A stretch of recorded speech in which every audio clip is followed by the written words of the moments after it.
पापावा रहिए गैले गुरुजी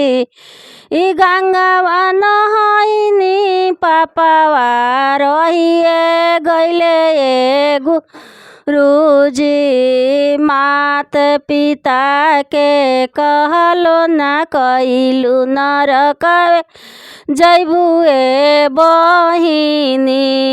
मात पिता के कहलो ना कइलू नरकवे जैबुए बहिना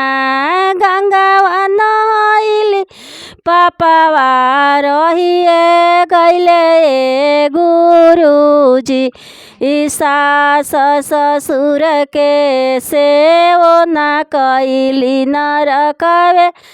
जैबुए बहिना सास ससुर के सेवो ना कइलू नरकवे जैबुए बहिना गंगावा नहैलू पापावा रहिए गैले बहिना अपना पति के कहलो ना कइलू नरकवे जैबुए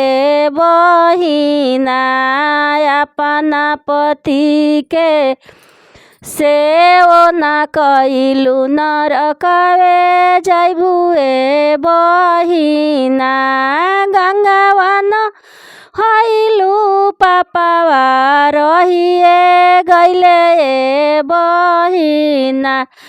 अपना गुरु के सेवो ना कइलू नरकवे जैबुए बहिना